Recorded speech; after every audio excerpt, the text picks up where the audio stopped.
The autumn that Serena Colwood turned 26 was the autumn the roof over the east wing finally gave way. It did not collapse dramatically. There was no crash, no moment of sudden ruin to mark the occasion. One morning she simply walked into the old music room and found a pale disk of sky looking down at her through a gap in the plaster where the ceiling had been. Rain had pooled on the warped floorboards overnight, dark and still as a mirror. She stood there for a long moment, looking up at the grey October sky, and then she went to find a bucket. That was the Colwood way. You found a bucket. You did not weep over it. Dunmore Hall had been in the Colwood family for 4 generations, and in that time it had accumulated debts the way old houses accumulate drafts, silently, from every direction, impossible to fully keep out. Serena's grandfather had gambled. Her father had simply been unlucky, which was in some ways worse than gambling, because there was nothing to blame. The land was not productive. The tenants were good people but poor ones. The investments her father had trusted had quietly evaporated, one by one, like puddles in a summer drought. By the time he died 3 years ago, leaving Serena and her younger brother Hugh alone in the house, there was almost nothing left but the house itself, and the house was eating them alive. She managed it the way she managed everything, with a list. Each morning she made one, in the small, careful handwriting she had developed over years of keeping accounts that refused to balance. Today, patch the music room ceiling with what materials remained in the outbuilding. Speak to Dawes about the Southfield fence. Write to the solicitor again about the matter of the Hensley note coming due. In January. January was 12 weeks away. She did not allow herself to think about January. Hugh found her in the kitchen that evening, where she was making a soup from the last of the autumn vegetables. He was 21, her brother, with their mother's fair hair and their father's unfortunate talent for optimism. He dropped into a chair at the worn kitchen table and watched her work with the expression she had come to dread, the expression that meant he had something to tell her. There was a letter, he said. He set it on the table between them. It had arrived that afternoon, while she had been on the roof with a bucket of pitch and a prayer. She did not touch it immediately. She finished, chopping the leek she was holding, added it to the pot, wiped her hands on her apron, and then picked it up. The seal was one she did not recognize. The letter inside was short, written in a precise, slanted hand, and signed by a man named Mr. Holt, describing himself as the man of business for 1R Ashmore of Greystone Park, Northumberland. She read it twice, then she set it down on the table. Mr. Holt wrote that his employer had recently acquired several parcels of land in the county, among them a parcel adjacent to Dunmore. He was writing to inquire whether the Colwood family might be amenable to a meeting, as his employer had an interest in discussing certain matters of mutual benefit. Mutual benefit, she knew what those words meant. They meant a creditor. They meant someone had bought up enough of their debt or enough of their neighboring land to make her situation interesting to him. They meant another man coming to look over the ruins of her family's life and calculate what could be extracted from it. She told Hugh. It was nothing urgent. She told him to finish his dinner, and after he had gone to bed, she sat alone at the kitchen table, the letter in front of her, and allowed herself 5 minutes of something very close to despair. Then she folded the letter, put it in the desk drawer, and wrote back to Mr. Holt that she would receive his employer at Dunmore Hall on the following Thursday at 2 o'clock. She would not be caught unprepared. She would not be caught, looking desperate though she was. She would meet this Ashmore, and she would understand precisely what he wanted, and she would handle it the way she handled everything else. She would find a bucket. He arrived not in a carriage, but on horseback, a single rider on a dark bay thoroughbred, with only one man behind him carrying a small case. No retinue, no theatrical display. Serena watched from the upstairs landing window as she had watched her father's creditors arrive over the years, and noted the absence of ceremony with the particular attention she gave to things that didn't fit her expectations. The man himself was tall, which she had expected, because such men always seemed to be. He dismounted with a soldier's economy of movement and stood in the overgrown drive for a moment, looking not at the peeling facade of Dunmore Hall or the moss-colonized stone steps, but at the tree line to the east, as though assessing something only he could see. Then he turned toward the door, and she went downstairs to receive him. His name was not R. Ashmore, as it turned out, not entirely. That discovery came later.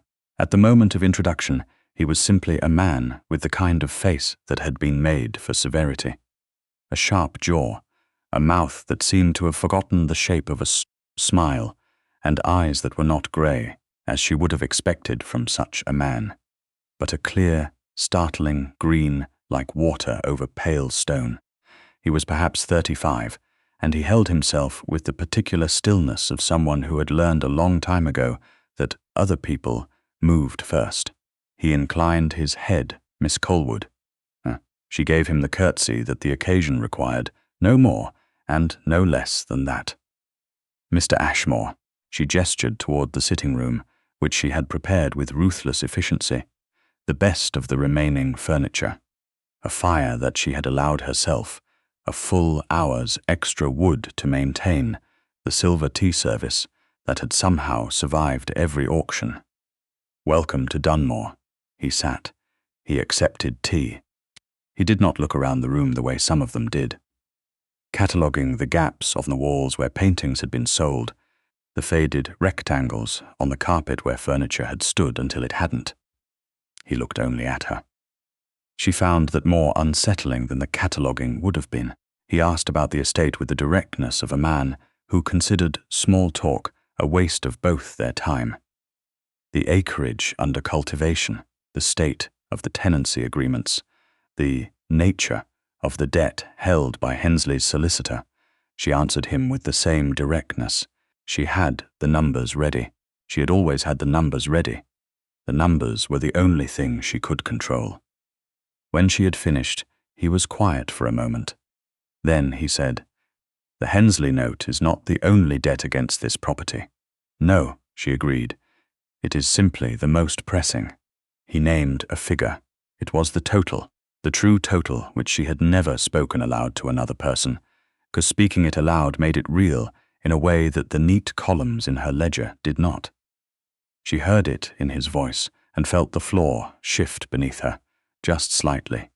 She kept her expression unchanged. "Yes," she said. He looked at her. "You are not surprised that I know it?" "I am not surprised that a man of your apparent resources would have obtained accurate information before traveling this far," she said. "It would have been a poor investment of your time to do otherwise." Something moved behind his eyes. Not warmth, exactly, but a shift, like a door opening a fraction of an inch. He told her why he had come. He told her without preamble, without apology, without any of the elaborate softening that she might have expected. He needed a wife. He had delayed the matter for too long, for reasons that were his own, and now the reasons for delay had become outnumbered by the reasons to act. He was 36. He had estates in 3 counties that were well managed, but impersonal, houses run by excellent staff who had served the family for decades, and who, without the presence of a mistress, had slowly transformed those houses into something more resembling institutions. He had a grandmother who was making his life increasingly impossible on the subject. And he was, he said, constitutionally unsuited to the London marriage market. She waited. He wanted a woman of good family, he said. He did not want a society beauty or a girl fresh from the schoolroom. He wanted someone with sense, with experience of real management, with a character that had been tested and had not broken. He had, in the process of his inquiries about the adjacent land, come across information about her. He had come to make her an offer. in exchange for the settlement of every debt against Dunmore Hall, for a generous provision for her brother Hugh, and for the maintenance of the estate in the Colwood name, he would ask her to be his wife. Serena set down her teacup. She looked at the man sitting across from her, this stranger with his careful voice and his unsettling green eyes and his absolute unnerving composure, and she thought about Hugh, who trusted her. She thought about the bucket in the music room. She thought about January, and then she said, "I will require a moment to think." He said, "Take the time you need." She looked at him. "I do not mean a moment in the general sense. I mean a moment now. Please drink your tea." And she sat, and she thought, while he drank his tea and looked out the window at the overgrown garden with an expression of perfect patience that she had not expected from him at all. 10 minutes later, she said, "I have a condition." He looked back at her. She was not going to be a figurehead, she said. She was not going to be a woman installed in a house to preside decoratively over dinner tables and open-door socials, and then be left to her own devices while her husband went about his actual life. She had spent 6 years managing Dunmore on nothing, and she was not going to waste whatever capacity she had on embroidery and calling cards. She wanted a real role, the management of his households, with genuine authority, not the merely nominal kind. She wanted to understand his estates, to be consulted on decisions that affected them, to be treated as someone whose judgment was worth having. She finished. There was a silence. He said, "Those are not unreasonable terms." She looked at him. "I thought you might say they were impossible ones," he said. "I have seen my estates run by committee for 11 years. They are immaculate and they are lifeless. I would welcome someone who could fix that," she said. "Then we have an agreement." He extended his hand. The gesture was businesslike, not romantic, a contract being sealed. She shook it. His grip was firm and cool and completely steady. She noticed afterward that he never smiled. Not once through the whole of it, she thought. I will learn to read the things he does not say. The wedding was a quiet affair at the parish church in the village, attended by Hugh and 2 witnesses, and a vicar, who clearly found the whole arrangement bewildering. Serena wore her best dress, which was dark blue wool and perfectly respectable, and not particularly bridal, because they both understood what this was. She did not need a costume for it. His name, she learned in the days before the ceremony, was Rowan. Rowan Ashmore, Earl of Greystone, not merely a landowner of means, but a peer of the realm, a man whose family had held their title for 2 centuries and whose fortune was of the kind that did not need to be discussed, because it was simply assumed. She had married an earl. She had married him in her practical blue wool dress, with £14 to her name. And she had not known what he was until her solicitor, white-faced, had called to inform her of the correction to the paperwork. She had sat in her father's study for a long time after that call. Then she had gotten up and gone back to her list. Greystone Park was nothing like Dunmore Hall, where Dunmore was exhausted, apologetic, its grandeur visible only in the bones if you knew where to look. Greystone was imperious. It sat on a rise above the Northumberland moors, like something that had grown out of the land rather than been built upon it. Grey stone walls, long windows, a facade that had withstood 200 years of northern weather without conceding an inch. The inside was even more formidable. High-ceilinged rooms, gleaming floors, furniture that had been chosen by someone with excellent taste and no particular interest in comfort.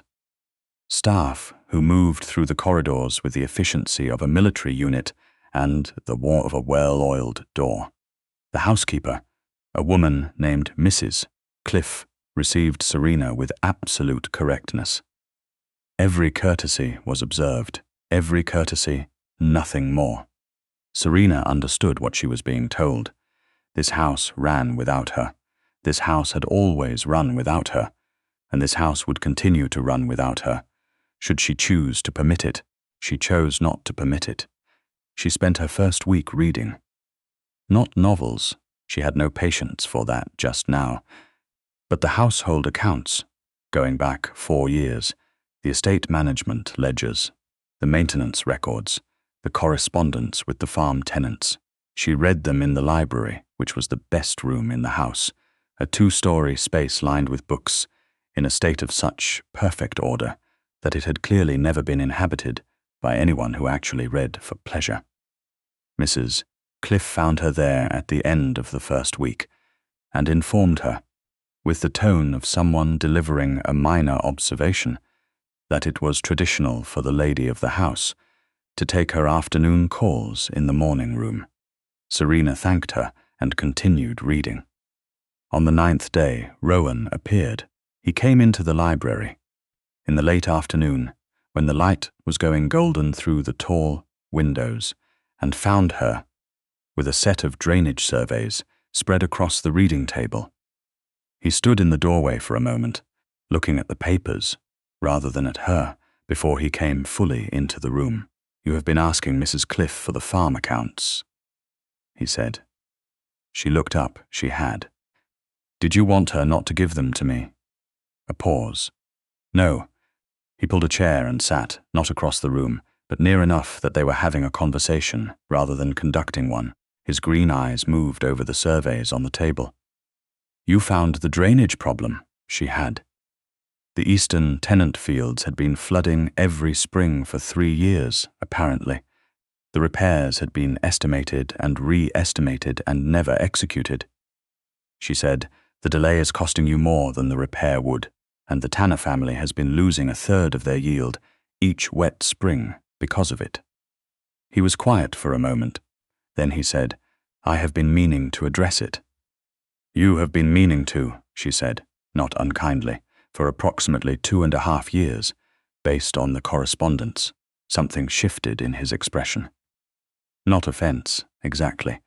More like the particular alertness of someone who has just realized the person across from them is paying very close attention. She said, "I can oversee the repair if you are willing. I would need your drainage contractor to come out for an assessment. I would want to be present for it," he said. "You do not have to ask my permission for that. That is the arrangement we agreed to." "I am not asking permission," she said. "I am informing you of my intention as a courtesy, because it is your estate, and you should know what is being done on it." He looked at her. He said, "You are not what I expected." She thought about saying, "You are also not what I expected." She thought about the way he had sat and waited, with that patient, attentive stillness, while she made her decision in his presence. She thought about the fact that he had not, in 9 days, made a single assumption about her time or her presence, or what she would naturally want to do with either. She said, "The arrangement seems to be working," he said. "Yes, I believe it is." He stayed for another hour, asking questions about the drainage survey that revealed, she noticed, a genuine knowledge of his own land. He was not a man who had left things to his agents and stopped caring. He was a man who had been carrying too much, alone, and had become very good at seeming as though he wasn't carrying anything at all. She recognized that particular skill. She had been practicing it for 6 years. His grandmother arrived in November, 3 weeks after Serena had settled in. Lady Harriet. Not Lady Harriet Osgood from the list, but a different woman entirely. Lady Harriet of Serena's own story arrived in a small travelling coach with an enormous amount of luggage and a black spaniel named Plot, who had the confidence of someone accustomed to the finest upholstery. She was 70 or thereabouts, with bright, dark eyes, in a face that had once been handsome and was now commanding. And she had the manner of a woman who had decided, at some point in her youth, that she had earned the right to say exactly what she thought. She sized Serena up in the entrance hall in about 10 seconds. "You're thinner than I expected," she said. "Are you well?" "Quite well, thank you, Lady Harriet." "Good. You look sensible. Rowan needed someone sensible. He is a perfectly good man who has been making himself miserable through sheer stubbornness for a decade, and I was beginning to despair of him. She handed her coat to a footman and looked around the entrance hall with the proprietary air of someone who had spent a great deal of time in this house. That fire wants building up.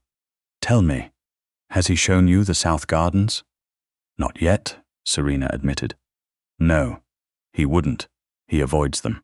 His mother planted them before she died, and he has left them to go to ruin because looking at them is painful, and he would rather pretend they don't exist than feel something about them. You should go and look. She fixed Serena with a gaze that was perfectly friendly and perfectly unyielding, and you should tell him what you see. Serena went to look at the south gardens that afternoon. They were a wreck, not the cheerful, reclaimable wreck of Dunmore's grounds, where the bones of good design were still visible under the encroaching wildness. These gardens were the wreck of deliberate neglect, of a space that had once been cared for with great love, and had been let go, not through poverty or inattention, but through grief. The frames of formal beds were still there, a rose arbor, its iron supports rusted, its canes unpruned for years, spreading in every direction. A stone sundial half buried in ivy, the ghost of a kitchen garden reverted to weeds. She stood there a long time. The November air was cold and damp and smelled of wet earth and the particular sweetness of decaying leaves. She thought, this is what happens. It's when you decide that the painful thing is easier to ignore than to face. She thought, I know something about that. That evening at dinner she told Rowan she had seen the south gardens. He went still. The particular, controlled stillness she was learning to read, she said, I would like to restore them, if you are willing. A silence. He said, they were my mother's. I know, she said. Lady Harriet told me. She looked at him across the small dinner table. She had replaced the original, vast, formal one 2 weeks after arriving, to Mrs. Cliff's barely concealed consternation, and she said, carefully, that is why I asked, rather than simply beginning. They are yours to decide about. He was quiet for long enough that she thought he would close the subject. Then he said, what would you do with them? She had thought about it. In the cold of the afternoon, she said, restore the bones of what was there. Open them up again. A working kitchen garden, I think, in the inner part. Useful rather than decorative, though those things don't have to be opposed. The arbor wants rebuilding, and the roses, she paused. The roses can be pruned back and they will recover. They are not dead, they have only been waiting. He was looking at her in a way she could not entirely read. She had become accustomed to not being able to read him. She had decided in no hurry. He was a man who revealed himself incrementally in small, precise gestures. The way he remembered things, she had mentioned in passing. The way he had quietly begun appearing at the drainage repair consultations she had organized, asking questions that showed he had read the same reports she had, he said. I will have the groundskeeper put himself at your disposal, she said. Thank you, Rowan. It was the first time she had used his given name. They both noticed it. He said nothing about it, but she thought, just briefly, that something in his face eased. Lady Harriet went back to London in December, and with her she took Serena, or rather, she collected Serena the way she seemed to collect most things. Firmly, cheerfully, and without much room for negotiation. Rowan could not come. Parliament was sitting, but, he said, the night before she left, standing in the library where she had begun to feel genuinely at home among the agricultural texts and the orderly rows of his ancestors' accumulated reading, I would ask that you take care of yourself in London. His voice was careful. The season will be. There will be those who are curious, and some who are unkind, about the manner of the marriage. About various things, she said. I am not afraid of curious people. No, he said. I know. He looked at her. You are not afraid of much. She thought about the music room ceiling, about the bucket, About 6 years of lists and figures and making do, she said quietly. I have been afraid of quite a lot, actually. I have simply found that it does not particularly help. He said nothing, but he looked at her for a long moment in a way she was beginning to think of as his particular way of listening.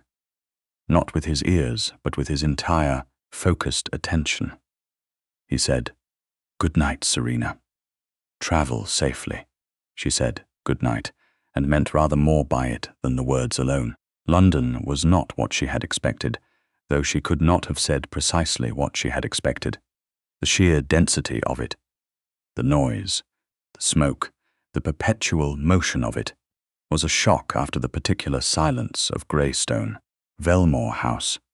Not Velmore, but Lord Ashmore's London townhouse, which she was already thinking of, tentatively, as hers, was a townhouse in Mayfair that was smaller than Greystone, and more beautiful, its rooms proportioned with an elegance that the larger house lacked.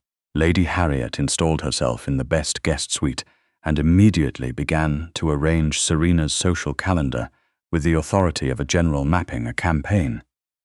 There was shopping. There were fittings. Serena, who had not owned a new gown in 3 years, stood in the modistes' light-filled workroom and said yes to a great deal less than Lady Harriet wanted, and rather more than she had expected to want herself. She chose simple things, clean lines, good fabric, nothing that required too much maintenance, creams, deep greens, a very dark blue that was almost black, and one gown of pale silver silk that Lady Harriet declared a triumph, and Serena thought made her look like someone else, someone calmer and stranger, and more sure of herself than she actually felt. The first social occasion of any consequence was a dinner at the home of a marquess whose name Serena did not yet know well enough to place in the larger map of London society. There were perhaps 40 people. She knew approximately none of them. Lady Harriet guided her quietly and efficiently through the room. Names, connections, the 2 or 3 sentences of context that allowed a conversation to begin. She was, Serena discovered, entirely comfortable at this, not in the way of a person who performed sociability, but in the way of a person who was genuinely curious about other people. She listened more than she spoke, and the people she spoke with seemed to find this restful. She was aware of being observed. Of course she was. She was Rowan Ashmore's wife, married in what had been described to her by Lady Harriet with some relish, as a fashion that had set the whole of the ton speculating. No announcement, no courtship, no season, no great match. Just a quiet ceremony in a northern parish church, and a wife no one had ever heard of. The woman who made her feelings known first was not who Serena had anticipated. She had prepared herself, in a general way, for social hostility from some quarter, because Lady Harriet had prepared her. She had not prepared herself for Lady Cecilia Prentice. Lady Cecilia was perhaps Serena's own age, and she was remarkably lovely. Honey-coloured hair, pale blue eyes, and a smile that was perfectly calibrated to convey warmth while actually conveying nothing at all. She had, Lady Harriet had murmured in the carriage on the way over, been considered the most likely future Countess of Greystone for approximately 2 seasons. Had, in her mother's understanding at least, been practically promised. She found Serena near the fireplace, and she was charming. She was welcoming, even. She asked Serena about Dunmore Hall and about Northumberland with the careful interest of someone demonstrating how gracious they were being. She said that she was so very glad Rowan had finally. She paused, settled. Serena said, with absolute pleasantness, that she was glad too. Then Lady Cecilia said, still smiling, that it was such a romantic story, wasn't it? How quickly everything had been arranged. She had heard such interesting things about the circumstances. Serena recognized what was happening. She had dealt with this particular kind of cruelty before. At smaller scale, in smaller rooms. The gentlewoman who implied your family's fall from grace in front of a dinner table. the neighbor who mentioned your father's debts as a point of passing conversation. The technique was always the same. The smile, the tone of perfect friendliness over content that was a knife. She said, I imagine people have heard all sorts of things. She kept her voice entirely level. The most accurate version is also the simplest one. Lord Greystone and I found we suited each other, and we decided not to waste time on formality. She looked at Lady Cecilia with an expression that was not unkind and not warm. She said, I have always found that people who are secure in their own circumstances tend to be very interested in other people's. It must be restful to have so little else to occupy one's attention. A silence. Short but absolute. Lady Harriet, who had appeared from nowhere, with the timing of a woman who had been doing this for 50 years, took Serena's arm and steered her smoothly away. In Serena's ear, she said, Perfect. That is exactly right. The campaign that followed was less overt but more sustained. Serena was not snubbed outright. Lady Cecilia was too skilled for that. But there were conversations that stopped when she approached. There were invitations that arrived a day late, or not at all. There were comments made in the vicinity, but not to her directly, about the manners of country families and the unfortunate necessity of certain arrangements. Serena did not complain to Rowan. He was in Parliament, he was working, and besides, she had dealt with worse than this on far fewer resources. She moved through the season with the same steady, unhurried patience with which she had moved through 6 years of managing Dunmore on a shoestring.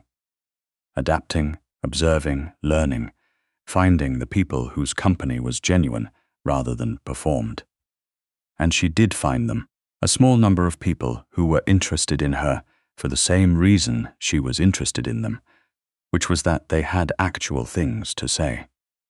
Rowan came to London in February. She did not know he was coming. She found out at 9 o'clock on a Tuesday evening, when she arrived home from a small concert to find him in the front sitting room with his coat still on, a glass of brandy untouched on the table beside him, reading a letter that he put away when she came in. She said, You are here, I am, he said. He looked at her. He looked at her in the particular way he had, not the assessing way of the first meeting, but the way she had come to recognize as his version of attention. Are you well? Quite well, she said. She set down her reticule. She did not ask him how long he was staying. She had learned that asking Rowan direct questions about his plans sometimes made him answer less fully than he would if she simply waited. He said, after a moment, I have heard things. From my grandmother and from others. About how you have been received this season, she said. I have been received perfectly adequately, he said. That is not what I heard. He stood up, and his voice was careful, but underneath it there was something harder, not at her. Cecilia Prentice has been making herself unpleasant. Serena considered. She said, I have encountered worse. That is not the point. He moved toward the window, then turned back. The point is that she does this in my name, in the name of a slight she imagines was done to her, which was nothing of the kind. He looked at her. I should have come sooner. I should have been here. She looked at him for a moment. She said gently, You were working. It was an excuse, he said, his voice quiet and rough. I was doing what I always do, which is working so that I have something to do that is not. He stopped. He set the brandy down and looked at the fireplace instead. She understood. She understood with the particular clarity of someone who had spent years performing competence as a way of not feeling the things that were underneath it. She said, I know, I do the same thing. He looked at her. She said, Lists. It is very efficient. You can fill an entire day with lists and never once have to sit with the part of yourself that is frightened. A silence. He said, Are you frightened? She thought about it honestly. Sometimes, she said, not of the social nonsense. She chose her words, of having built something and caring about it and having it not last. He was very still. He said, So quietly she almost didn't hear it. I think about that too. They stood in the quiet room for a moment, the fire burning low, the city making its noise outside the windows, and something passed between them. Not declared, not named, but unmistakable, like a door that had been slightly opened swinging fully through. He said, "At last I would like to accompany you to the Hartley ball on Friday, if you are willing." She said, "I think that would be very good," he said, "and Cecilia Prentice can do as she pleases." Serena smiled. She said, "I rather think she will find she has lost interest in the subject." He looked at her with that almost smile she had been watching for. A thing at the corner of his mouth that was not quite a smile, but was adjacent to it. And warmer than she had expected his face could be. He said, "Good night, Serena," she said. "Good night, Rowan," and went upstairs, and sat on the edge of her bed in the dark for a while, not making a list of anything at all. The Hartley ball was the largest event of the season. Serena wore the silver silk that Lady Harriet had declared a triumph. It was still strange on her, a little, still felt like a costume, but when she descended the stairs and found Rowan waiting in the entrance hall, he looked up and his composure, his unassailable 11-year-old composure, cracked for just a second. He said, quietly, "You look extraordinary." She said, "You are biased," he said. "I am not capable of bias. It is a well-known characteristic of mine." She laughed. She did not know she was going to. It came out before she could prevent it. A real laugh, not polite, not careful, just genuine, and she saw his face change with it, the control loosening into something unguarded. And she thought, there is the man underneath it. The ballroom was everything Lady Harriet had promised, too bright, too warm, too loud, and extremely attentive to their arrival. She felt the shift in the room as they entered together, his hand at her back, steady and certain. Felt the whispers beginning. Let them begin. She kept her head high and her expression pleasant, and she thought, without particular emotion, about how small it all was, compared to a roof that gave way in October and a bucket and 12 weeks until January. Lady Cecilia found them within half an hour. She was in blue again, brighter than before. Her chin lifted at the angle of someone who had decided to hold their ground. She greeted Rowan with the warmth of long familiarity, and she greeted Serena with the warmth of someone who had remembered, this time, to include her. She said something. It was not especially clever. Serena did not remember it afterward. What she remembered was Rowan's voice, very quiet, very clear, saying, "Lady Cecilia, I don't believe I have properly introduced my wife to you. Allow me to do so," he said. "Serena manages 3 of my 4 estates, has restored the south gardens at Greystone, that have not seen a gardener in 11 years, has restructured the household accounts in a way that I confess I should have done myself years ago, and she is the most sensible person I have met in my entire adult life." He paused. "I am very fortunate." Lady Cecilia had nothing to say. She said nothing for quite a long time, and then she made a graceful exit that was also a retreat, and Serena felt the shift in the room. The people who had been cautious becoming curious, the curious becoming warm. She said to him, under her breath, "That was rather more than I expected." He said, "I have been storing it up." She said, "I noticed." She looked at him. She said, "Rowan." He looked back at her.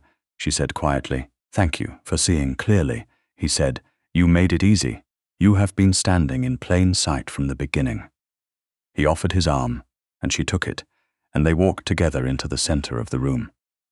She thought, later, about all the things she had carried alone, the accounts, the buckets, the lists, the years of making do, of managing, of not allowing herself to hope for more than the management required.